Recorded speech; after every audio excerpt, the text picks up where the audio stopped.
안녕하세요. 한미교회 김민석 목사입니다. 나는 왜 믿는가? 라는 주제로 매주 수요일마다 하고 있는 성경 공부, 오늘은 14번째 시간입니다. 하늘을 보고 땅을 걷는다. 하늘을 보고 땅을 걷는다. 다른 얘기가 아니라 우리가 살아가는 이 세상에서의 삶과 또 우리가 소망하는 영원한 하나님 나라에서의 삶, 이 두 가지에 관한 주제를 오늘 같이 좀 생각해 보려고 합니다. 어떻게 하다 보니까 벌써 한 석 달, 4개월째 접어드는 것 같습니다. 저는 개인적으로 조금 아쉽긴 합니다만 다음 주가 마지막입니다. 다음 주까지 이 주제를 정리하고, 그리고 한 달 반 정도 이렇게 브레이크 시간을 좀 갖도록 하겠습니다. 그리고 난 다음에 아마도 8월 말경부터 새로운 주제로 이제 수요 성경 공부를 어쩌면 영상이 아닌 저희 교회에서 현장에서 하게 될지도 모르겠습니다. 아무튼 계획은 이제 그렇고요. 오늘과 다음 주 두 번에 걸쳐서 그동안 우리가 해왔던 나는 왜 믿는가라고 하는 이 주제를 이제 정리를 한번 해보도록 하겠습니다. 오늘 우리가 생각해 보려고 하는 것은 우리가 신앙생활하면서 늘 가지고 있는 가장 큰 두 가지 관심에 관한 이야기입니다. 하나는 영원한 삶에 관한 것이죠. 영생이라고 하는 것. 또 다른 하나는 우리가 살아가는 이 세상에서의 삶에 관한 것입니다. 이 세상에서의 우리의 매일매일의 삶의 내용, 문제, 고민, 관심 이런 것이죠. 신앙을 갖는다고 하는 것은 결국 이 두 가지에 대한 관심이라고 저는 생각을 합니다. 하나는 영원한 삶, 영원한 생명, 이걸 어떻게 우리가 준비하고 살아갈 수 있을까라고 하는 것이고, 또 하나는 지금 우리가 살고 있는 이 세상에서의 삶을, 이 현재의 삶을 어떻게 의미 있고 보람 있게 살 수 있을 것인가. 이 두 가지가 신앙생활하는 모든 사람들의 가장 기본적인 관심이라고 생각을 합니다.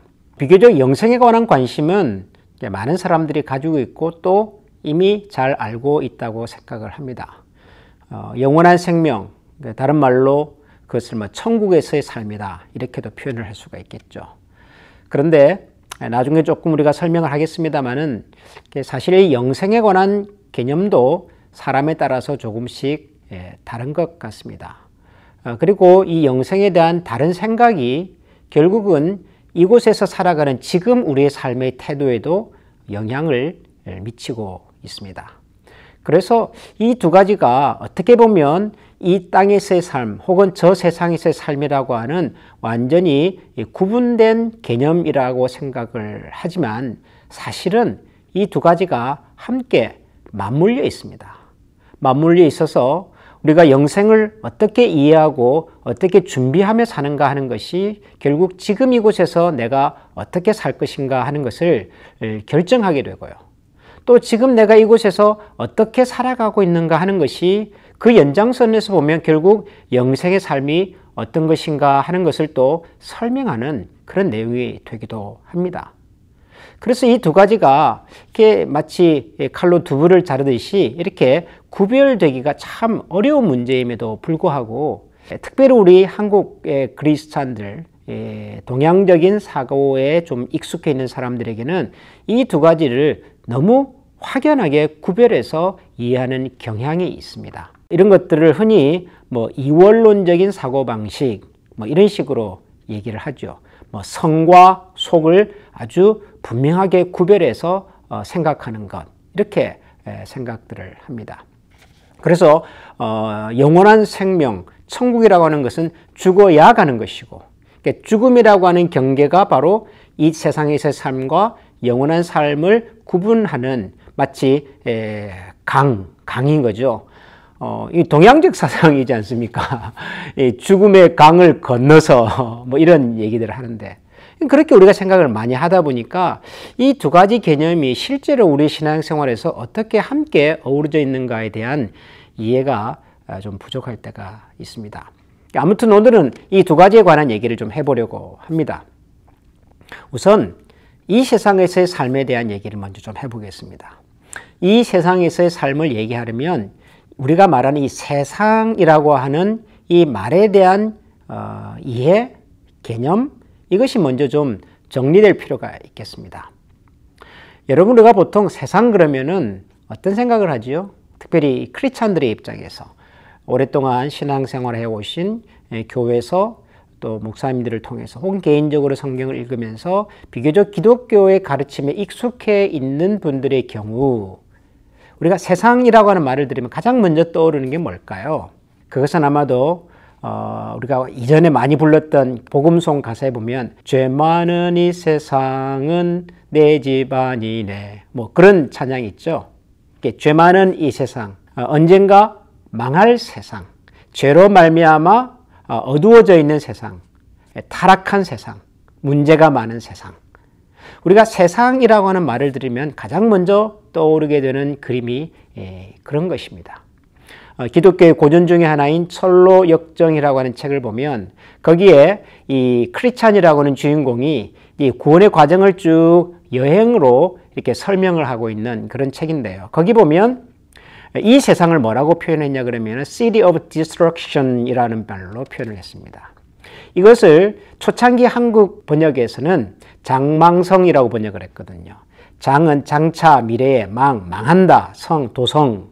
그러니까 장차 망할 성, 언젠가는 다 망할 성. 이게 세상이라고 생각을 하는 거죠. 이게 일반적으로 많은 크리스찬들이 가지고 있는 세상에 관한 이야기입니다. 맞습니다. 성경에 보면 이 세상은 하나님으로부터 떠났고 그래서 언젠가는 하나님께서 예수 그리스도를 통하여 다시 심판하실, 그래서 최종적인 멸망이 기다리고 있는 것으로 묘사를 합니다. 그런데 이 세상이라고 하는 말이 성경에서는 또 다른 의미로도 사용이 되고 있습니다.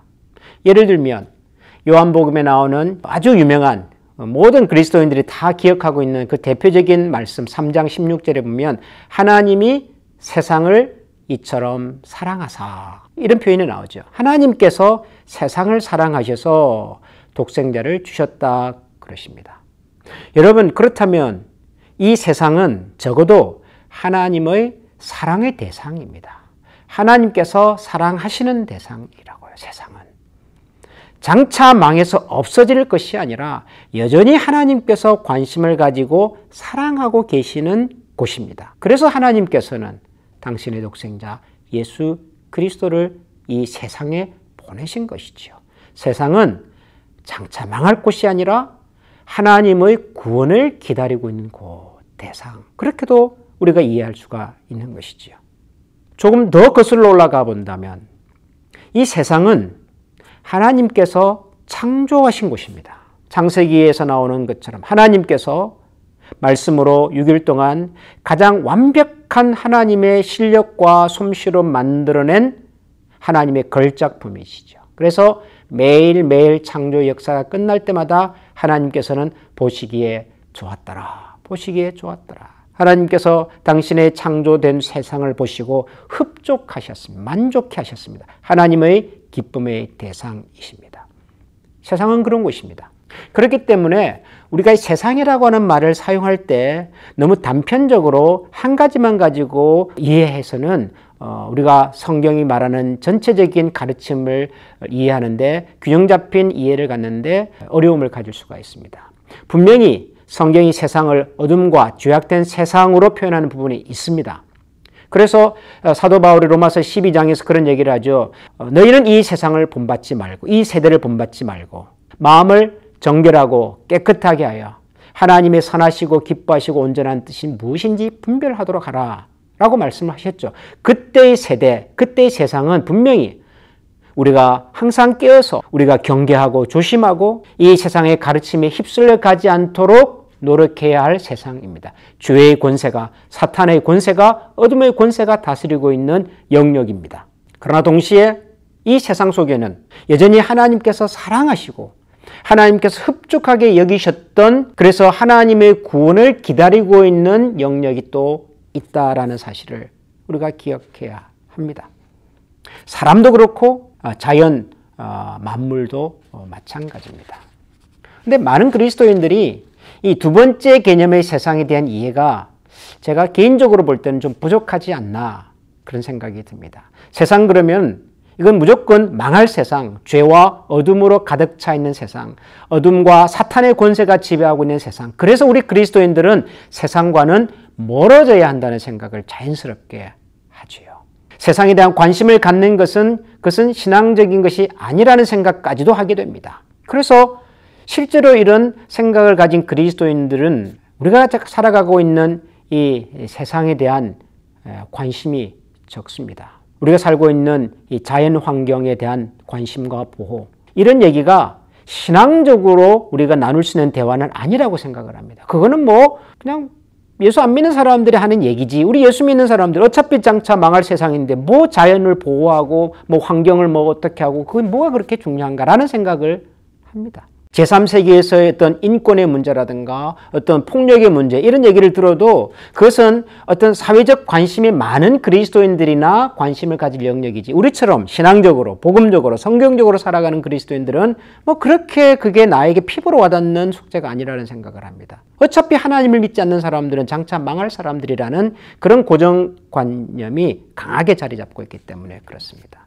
그런데 하나님은 세상을 사랑하고 계십니다. 지금 비록 그들이 하나님을 알지 못하고 있을지는 몰라도 어떤 방법으로 하나님께서 그들의 마음의 문을 열어서 예수 그리스도를 알게 하실 수도 있는 하나님의 구원을 기다리고 있는 대상이라는 생각을 하게 된다면, 그러면 아마 우리의 생각과 마음이 달라질 것입니다. 제3세계의 오지에, 남미에, 아프리카에 우리가 단기 선교 혹은 중장기 선교로 갈 때 마치 우리가 처음으로 복음을 들고 가서 아직 복음을 듣지 못한 사람들에게 그들의 마음의 문을 열어주고 개화를 시키고 말이죠. 눈을 열어주고 마치 우리가 그런 복음의 어떤 프론티어로서 간다는 생각을 하게 되지만, 하나님의 구원의 계획은 우리의 생각보다 훨씬 깊고 훨씬 원대하고 훨씬 오래되었습니다.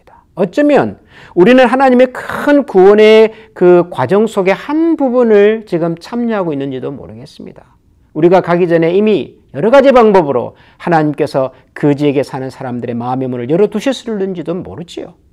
그러니까 우리가 세상이라고 하는 말을 사용할 때 한편으로는 우리가 분별해야 하고 깨어 있어야 하고, 그래서 하나님의 뜻이 무엇인지를 우리가 항상 기억하고 살아야 할 그런 영역이 있는가 하면, 또 한편으로는 하나님의 사랑의 대상으로서 하나님께서 창조하신, 하나님께서 흡족히 여기셨던 그런 세상의 영역이 있다는 것을 우리가 기억해야 합니다. 우리가 살고 있는 세상이 그런 것입니다. 그렇다면 이런 세상을 살아가는 그리스도인, 신앙인, 하나님을 믿는 사람의 삶의 자세가 뭐냐?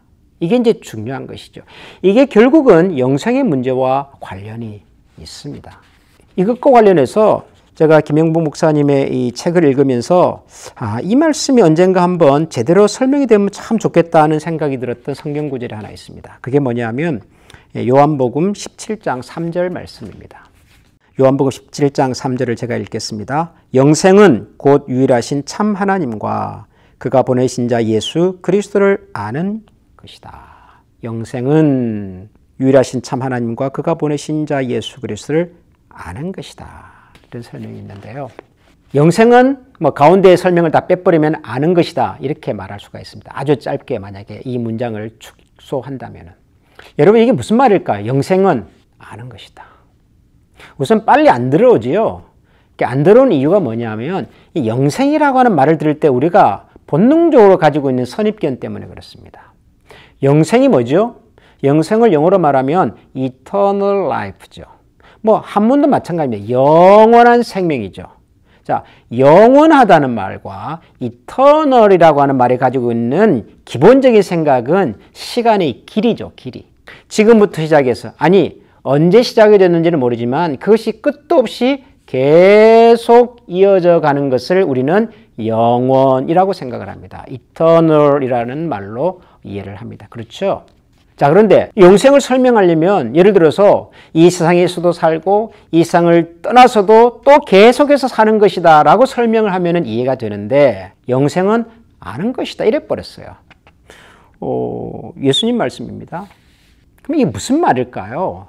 영생에 대한 우리의 생각을 일부 수정할 필요가 있는 거죠. 우선 영생은 단순히 길이의 문제가 아닙니다. 길이라고 하는 것은 기본적으로 양의 문제죠. 시간의 양의 문제죠. 왜 영생이 양의 문제가 아니냐 그러면은, 여러분 이렇게 한번 상상을 해 보십시다. 자, 영생이 영원히 끝도 없이 계속 사는 삶이라고 생각을 한번 하면서 제 설명을 한번 들어보십시오.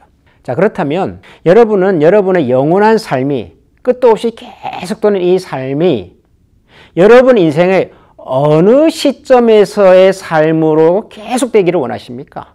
예를 들어서 우리가 세상을 살다 보면 이제 세상을 떠날 때가 있을 텐데 세상을 떠나는 시점이 사람마다 다 다르지 않습니까? 어떤 사람은 어려서 세상을 떠나기도 하고 어떤 사람은 청장년 시절에 떠나기도 하고 어떤 사람은 노년이 되어서 떠나기도 합니다. 그러면 노년의 세상을 떠난 사람에게서 영생은 어떤 모습으로서의 영원한 삶일 거라고 생각을 하십니까? 그 노년, 육체적으로 막 쇠약해지고 말이죠. 백발이 무성하고 내 두 다리로 잘 걷지도 못하는 그런 모습으로 영원히 계속이 된다? 아마 여러분 그걸 희망하지는 않으시겠죠. 아마도 여러분이 가장 희망하는 것은 청장년의 때 의지가 있고 의욕이 넘치고 말이죠. 눈빛이 그냥 반짝반짝거리고 세상의 모든 것을 할 수 있을 것 같은 그런 자신감이 충만하던 내 인생의 절정기.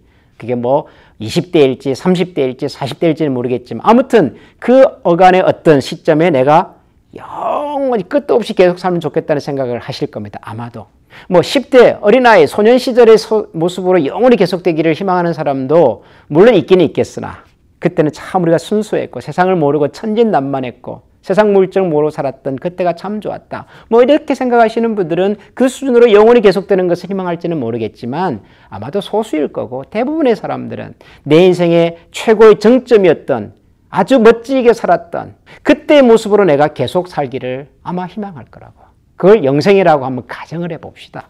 그 말은 내 인생의 20대, 30대, 40대 내 생각의 절정이었다고 생각하는 그때가 내가 가장 행복했던 순간이라고 내가 믿기 때문에 그런 거죠. 그런데 여러분 정말 그렇습니까? 20대의 청년이 가장 행복한 인생에서 가장 행복한 순간일까요? 30대 혹은 40대의 장년이 인생에 있어서 가장 행복한 순간이라고 확신할 수 있을까요? 저는 지금 50대 중반을 살고 있습니다. 물론 제가 지금의 저가 20대, 30대보다 더 좋습니다. 뭐 그렇게까지 말하고 싶지는 않습니다. 그러나 지금 50대 중반에 누리는 저의 기쁨과 만족과 행복은 제가 20대, 30대 혹은 40대에 누렸던 기쁨과 만족하고는 다른 차원의 기쁨이고 다른 차원의 행복입니다. 절대로 두 개를 이렇게 무게를 따라서 어느 것이 더 무겁고 더 귀하고 혹은 덜 귀하다고 말할 수가 없습니다. 확실한 건 뭐냐 그러면은 제가 제 인생의 20대와 30대에는 몰랐던 행복과 만족과 기쁨을 제가 지금 누리고 있다는 겁니다. 그러니까 우리가 누리는 행복의 수준이 다 달라요. 우리가 살아가는 인생의 시점에 따라서 느끼는 우리 인생의 기쁨과 보람이 다 다릅니다. 그러므로 내 인생의 30대가 영원히 계속되면 그것이 천국이겠다라고 생각하는 것은 내 인생의 40대와 50대 혹은 60대에 누릴 수 있는 행복을 모른 채 영원히 살겠다는 것이 되는 것이죠. 그게 영생일까요? 뭔가 부족한 것이 있는데 그 부족한 것이 계속되는 것이 영생일까요? 그건 아닐 것 아니겠습니까? 그러니까 이 영생이라고 하는 것이 길이 문제가 아닌 거예요. 영원한 생명이라고 하는 것이 단순히 얼마나 오래 계속되느냐의 문제가 아니라는 거죠. 더 중요한 건 뭐예요? 질적으로. 내가 얼마나 깊이 있게 풍성하게 기쁨이든 혹은 슬픔이든 보람이든 만족이든 이것을 얼마나 내가 깊이 있게 질적으로 진하게 누리고 사느냐 하는 것이라고요. 그런데 예수님께서 영생은 유일하신 참 하나님과 그가 보내신 자 예수 그리스도를 아는 것이라고 말씀하지 않습니까? 안다는 말이 특별히 이 히브리적인 이 사고에서는요. 이게 경험이에요. 경험. 체험하는 것입니다. 하나님을 경험적으로 알 때 그것을 안다라고 말하거든요. 목사님들이 설명을 그렇게 하지 않습니까? 부부가 서로 결혼해서 인생을 오래 살면 살수록 서로에 대해 더 깊이 알아가는 게 되는 것. 그것이 바로 성경이 말하는 안다라는 개념이라고요. 그러니까 영생이 뭐냐라고 말할 때 예수님께서는 유일하신 참 하나님과 그가 보내신 자 예수 그리스도를 충분히 경험하는 것이다. 깊이 경험하고 그분과 교제하는 것이다. 맞죠? 영생이란 얼마나 오래 사는가의 문제가 아니라 내가 살아계신 하나님, 유일하신 하나님, 나를 위하여 이 땅에 오르신 당신의 목숨을 나를 살리기 위해서 십자가에서 내어주셨던 그 예수 그리스도의 그 진심과 진정성을 내가 얼마나 깊이 알고 경험하고 체험하고 그분과의 친밀한 관계 속에서 충분히 그분을 누리면서 사는가? 이게 영생이란 거예요. 예수님 그러셨어요. 그것이 시간적으로도 끝없이 계속 진행이 될 때, 계속이 될 때 그것을 영생이라고 말한단 말이죠. 그럼 그 시작은 언제일까요? 죽음 이후입니까? 하나님께서 우리를 하나님의 영원한 계획 속에서 창조하셔서 이 땅에 보내시던 그때부터 우리의 인생이 시작이 되었다면 영생도 그때부터 함께 시작이 되어야 되겠죠. 이 세상을 떠나기 전까지 살고 있는 이 세상에서도 우리는 영생을 경험할 수 있어야 되겠죠. 어떻게 해요? 예수 그리스도를 얼마나 깊이 경험하고 그분 안에서 내가 어떻게 하나님의 다스림을 충분히 받아가는가 하는 것으로 말이죠. 제가 왜 이 영생 개념을 이렇게 좀 열을 내서 설명을 드렸냐면은 이 세상을 사는 우리 그리스도인들의 삶의 태도와 중심이 뭐냐 하면 하나님께서 여전히 이 세상을 사랑하고 계시다는 거예요. 이 세상의 여러 피조 세계가 여전히 구원을 기다리고 있는 하나님의 구속의 대상이라는 거죠. 그렇다면 우리가 이 세상을 살아갈 때 그런 하나님의 마음으로 세상을 바라보고 그런 하나님의 마음을 가지고 세상 속에 들어가서 사는 것이 그게 바로 성경이 우리에게 말하는 이 세상에서의 삶의 자세다 그 말이죠. 그리고 그런 마음으로 내가 비록 이 세상을 살고 있지만 하나님께서 나를 지금도 충분히 다스리고 있다고 하는 그런 고백과 그런 확신을 가지고 나를 통하여 우리 믿음의 공동체를 통하여 하나님의 나라가 이 세상 속에서 조금씩 더 분명하고 뚜렷하게 이루어져 가는 것에 동참하고 그런 하나님의 손길을 따라서 하나님의 시선과 마음을 가지고 세상을 바라보고 사는 것, 이것이 바로 이 세상을 살아가는 우리 그리스도인들의 중심과 태도라는 것입니다. 이생과 영생이 다르지 않습니다. 좀 조심스러운 표현입니다만은 이생과 영생을 나누어서 설명하는 것은 균형 잡힌 그리스도인의 삶의 자세를 갖는 데는 저는 좀 부족한 면이 있다는 생각을 합니다. 실제로 우리가 하나님의 나라라고 하는 말을 설명할 때도 하나님 나라의 현재성이라고 하는 표현을 제가 쓰는데요. 하나님 나라가 이미 이루어졌고 지금도 우리 가운데서 이루어지고 있고 그리고 완성을 향해서 가고 있다라고 하는 표현이지요. 구원도 마찬가지죠. 하나님께서 우리 안에 하나님의 구원을 시작하셨고 그 구원이 지금도 우리의 삶 가운데서 이루어져 가고 있고 언젠가 하나님 앞에서 완성될 그 구원을 우리가 기다리고 있습니다. 마찬가지로 우리가 살아가는 이 세상 전부도 하나님을 떠나서 하나님을 배역해서 하나님의 다스림을 거부하고 살아가는 영역과 사람들이 존재하고 있고 그리고 그 세상 속에서 우리가 노출되어 있어서 항상 깨어 있어야 하고 그리고 세상의 흐름에 흘러가지 않도록 같이 흘러가지 않도록 항상 우리 자신들을 돌아보고 이 세상을 본받지 않으려는 그런 부절한 노력과 의지가 필요하겠으나 동시에 세상을 사랑하시는 하나님의 마음을 가지고 언젠가 이 세상의 구속을 기다리는 이 피조물들의 탄식을 우리가 영적으로 들으면서 어떻게 하면 이 세상 속에서 온전한 하나님의 나라를 함께 구현해 갈 수 있을지를 고민하고 또 그럴 수 있는 지혜와 용기를 하나님 앞에서 구하면서 살아가는 그것이 바로 우리 그리스도인들의 세상을 사는 태도와 중심이겠다는 생각을 합니다. 이생과 영생, 하늘을 보고 땅을 걷는다. 같은 얘기죠. 우리가 이 땅에 발을 딛고는 있지만 우리의 소속은 영원한 하나님의 나라에 있고 또 영원한 소속이 하나님의 나라에 있기 때문에 그 소속감을 가지고 이 땅에서의 삶을 오늘도 건강하게 신실하게 분명한 목적을 가지고서 이렇게 걸어갈 수 있는 그런 그리스도인들이 또 우리 모든 믿음의 형제자매들이 될 수 있기를 소원합니다. 기도하겠습니다.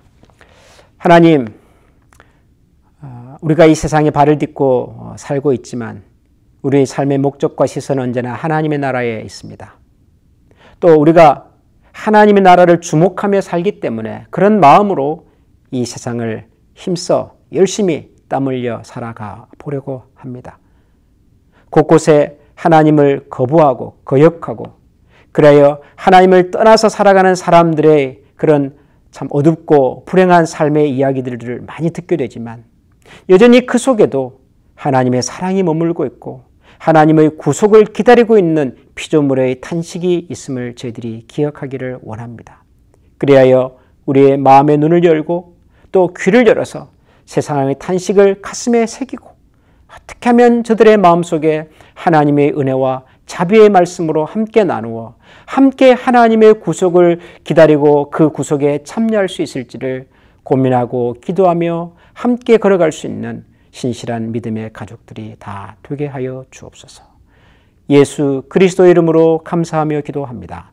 아멘.